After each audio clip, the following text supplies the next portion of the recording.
Let me start with the most surprising thing I've learned in over 20 years of working as a relationship psychologist. Most men think they know exactly what women want, and most men are wrong. Not because they're bad partners, not because they don't care, but because nobody ever sat them down and explained it clearly. There's no manual for this. No one taught you. And honestly, most women don't even say it out loud, even when they feel it deeply. I'm Dr. Claire Dawson, and I've spent more than 2 decades working with couples right here in Canada, from Vancouver to Halifax, from young newlyweds to people in their 60s and 70s who've been together for 40 years and still feel like strangers in the same bed. I've sat across from thousands of men who genuinely wanted to do better, to be better, but simply didn't know how to reach their partner anymore. Today, I'm going to change that for you. In the next few minutes, I'm going to show you 7 specific places on a woman's body, places that go far beyond the physical, places that, when touched with awareness and respect, unlock something emotional, something deep. And I'm going to tell you right now, most of you will be surprised because none of these 7 places are what you're probably thinking. Here's the thing I want you to understand before we get into it. The female brain doesn't separate physical touch from the emotional meaning. For a woman, especially a woman in her 40s, 50s, or 60s, touch is never just touch. Every time you reach out and make contact, her nervous system is asking a question. Is this safe? Does he see me? Does he care? If the answer is yes, her whole body relaxes. She opens up. She moves toward you. If the answer is no, or even just I'm not sure, she pulls back, not because she doesn't love you, but because her body is doing what it was designed to do. Protect her emotional self first. I've heard this from women over and over again. Claire's throat. One of my clients, I'll call her Patricia, 58 years old, been married for 31 years. She told me something I'll never forget. She said, "Claire, I don't need him to be perfect. I just need him to slow down long enough to actually feel me. Not just touch me, feel me." That sentence right there, that's the whole lesson. So, let's get into it. 7 places, 7 opportunities to completely change the way your partner responds to you. Let's go. The first place is the back of the neck, right at the base of the hairline where the hair begins. This spot is one of the most underappreciated areas on a woman's body. Most men walk right past it. But this is where tension lives. This is where stress settles after a long day of carrying the weight of everything: work, family, worry, all of it. When a woman is stressed or disconnected, that tension pulls right here. Now, here's what I want you to do. Not aggressively, not as a massage that says, "Let me fix you," just the lightest touch. 2 or 3 fingertips, slow, no pressure, just warmth and presence. When you do this, something chemical happens. Her nervous system begins to downshift. Her breathing slows. The cortisol, that's the stress hormone, starts to ease, and in its place, oxytocin begins to rise. You might have heard oxytocin called the bonding hormone or the trust hormone. That's exactly what it is.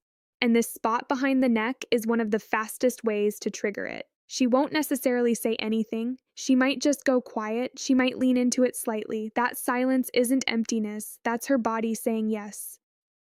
The second place is the soft skin between the shoulder blades. Think of the spot as her shield. It's the part of her back she can't easily reach herself. It's the part that carries invisible weight. When a woman is guarded, when she's built walls, consciously or not, this is where those walls live in her body. Now, I'm not talking about a deep tissue massage here. I'm talking about something much simpler and much more powerful. Just placing your hand there, flat, warm, still, no pressure, no agenda. When you do that, you're not just touching her back. You're communicating something that words can't always say. I've got you. I'm here. You don't have to carry this alone. I've seen this one gesture completely shift the energy in a relationship. I worked with a couple in Toronto, both in their early 60s, both retired, both spending all day in the same house, and somehow feeling miles apart. The husband, a guy named Robert, started doing this one thing every evening when his wife was standing in the kitchen after dinner. He'd just walk up behind her and rest his hand between her shoulder blades. No words, just presence. 3 weeks later, she told me, I don't know what he's doing, but I feel like he's actually here again. That's Clear's throat, the power of this spot. The third place is the hands, specifically the fingers and the palm. Now, I know what you're thinking. Holding hands, that's the big secret. Hear me out. There's a difference between grabbing someone's hand and actually holding it. There's a difference between a quick squeeze and tracing your thumb slowly across her palm. The hands are deeply connected to a woman's emotional world. Her hands are how she gives, how she creates, how she expresses care. When you hold them with genuine attention, she feels understood in a way that goes straight to her heart. Try this. Next time you're sitting together watching TV, having coffee, doesn't matter. Take her hand, but instead of just holding it, use your thumb to slowly trace along her fingers one by one or draw small, slow circles on her palm. No rush, no destination. Research out of McGill University has shown that this type of slow, deliberate touch on the hands activates the same neural pathways as emotional affirmation. In plain terms, holding her hand thoughtfully communicates the same thing as telling her she matters. You don't have to say a word, your hands say it for you. The fourth place is the small hollow just below the jawline, directly behind the ear. This one surprises people every time I mention it. It's not a spot most men ever think about. It's subtle. It's easy to miss. And that's exactly why it's so powerful. This area is extraordinarily sensitive, packed with nerve endings, but it's also a spot that only gets touched when there's real closeness. It requires you to be near her, present, focused on her, not on where things are going. When you're sitting close together and you gently brush your fingertips along this spot, not with pressure, just warmth, you're doing two things at once. You're triggering a physical response that sends a wave of calm through her body, and you're sending an emotional signal. I notice the small things about you. I'm paying attention. Women feel this one differently than almost any other touch. It doesn't feel aggressive or demanding. It feels like being truly seen. And being truly seen, that's one of the deepest needs a woman has in a long-term relationship. One thing I always tell the men I work with, if she doesn't lean into it immediately, don't push. This spot requires trust. If the trust is still being rebuilt, just be patient. Over time, as your presence becomes more consistent, she will. The fifth place is the inner thigh near the knee, far from any intimate area. Now, I want to be really clear about this one because the placement matters enormously. We're talking about the soft skin on the inside of the leg close to the knee, not higher, not rushing anywhere there. This area carries a lot of emotional weight for women, often without them even being consciously aware of it. A respectful, unhurried touch here communicates something very specific: closeness without pressure, desire without demand. The key is rhythm. Slow, even, like you have nowhere to be and nowhere to go. Like this moment is complete in itself. I've had women tell me that this kind of touch, when done with patience and respect, felt more intimate than anything else their partner had done in years because it said something powerful without saying a word. I want to be close to you. I'm not rushing you. I'm just here. That message in a long-term relationship, especially as we get older, it can feel like water in a desert. The sixth place is the lower back, that hollow between the waist and the hips. The lower back is the physical center of a woman's body. It supports everything. It carries everything. And in most relationships, it goes completely untouched. When you place your hand gently on a woman's lower back, especially when you're standing behind her and your chest meets her back, something remarkable happens neurologically.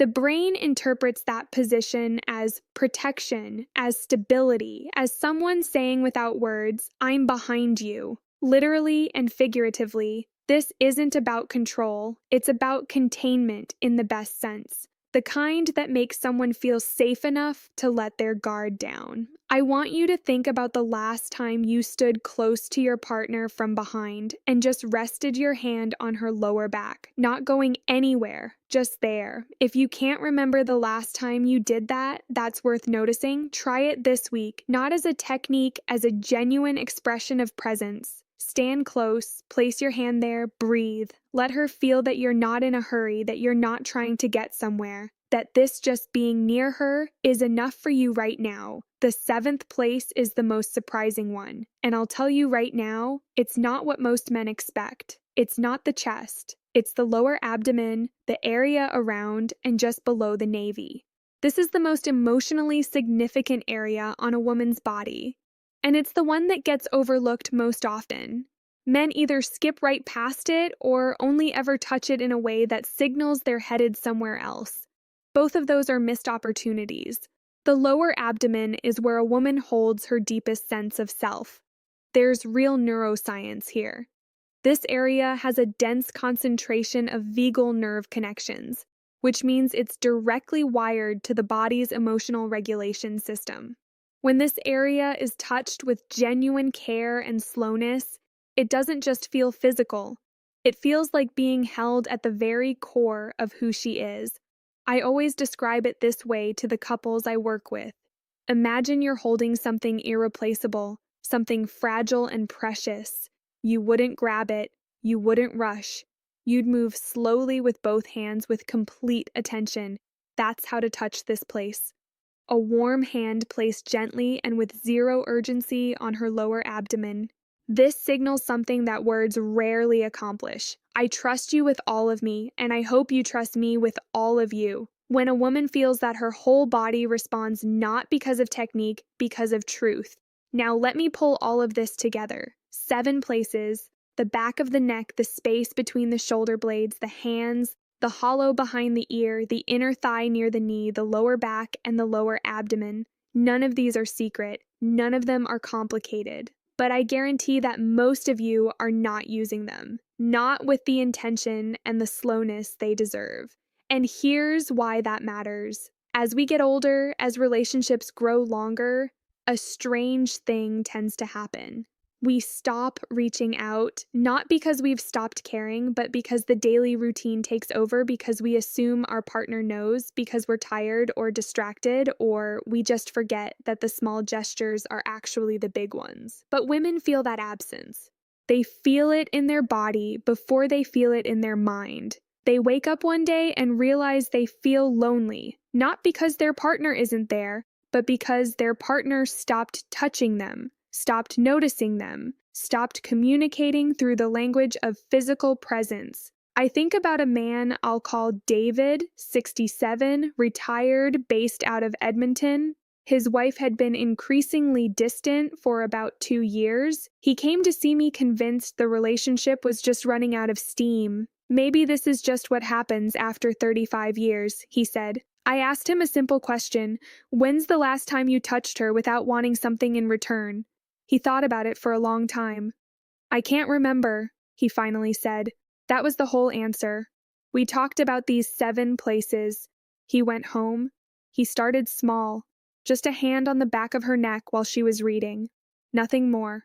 No words, no agenda. She looked up at him, and for the first time in a long time, she smiled at him the way she used to.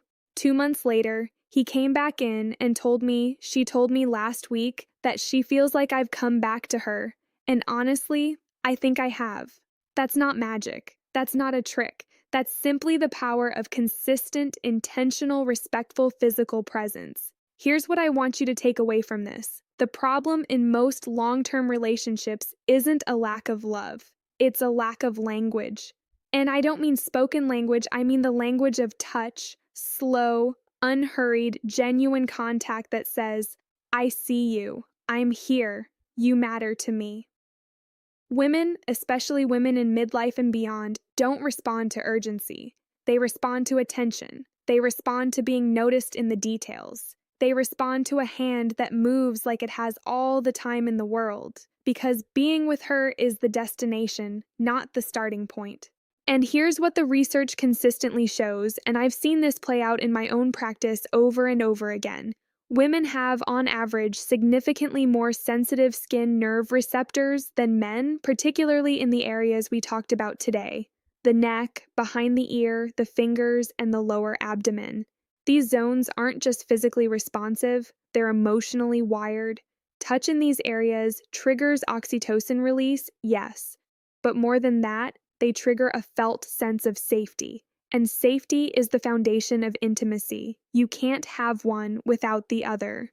A study done up at the University of British Columbia looked at touch patterns in long-term couples and found that the couples who maintained regular, non-sexual physical contact, the kind that wasn't leading anywhere, just present and caring, reported significantly higher levels of emotional connection and relationship satisfaction, even when other areas of their relationship had challenges. The couples who had stopped that kind of contact, they consistently described feeling like roommates. Don't be roommates with the person you love. So, here's where I want to leave you today. Start small. Tonight, if your partner is nearby, walk up to her and place your hand on the back of her neck. Don't say anything. Don't expect anything. Just let your hand be warm and still. See what happens. Tomorrow, try the lower back or take her hand and hold it slowly, deliberately, like you mean it. These aren't techniques, they're expressions of care. And the difference between a technique and an expression of care is everything because she will feel the difference immediately. Women always do. The warmth in your hands is sometimes worth more than 1,000 well-meaning words. The touch that has no agenda, that asks for nothing, that simply says, I'm here and you're the reason. That kind of touch has the power to bring someone back to you, to bring you back to each other. It's never too late to start. I've seen couples in their 70s completely transform their relationship with these simple shifts. I've seen women who had emotionally checked out start leaning back in. I've seen men who thought it was too late realize it wasn't even close to too late. You're watching this video. That already tells me something about you. You want to do better. You want to understand. You want your relationship to feel alive again. And it can. It will. If you're willing to slow down, show up, and let your hands say what your words sometimes can't. Take care of each other. I mean that. If this resonated with you, please subscribe and hit the notification bell so you don't miss what's coming next. Every week, I share real practical insights from over 20 years in relationship psychology. No fluff, no filler, just what actually works. I'm genuinely grateful you are here today. See you in the next one.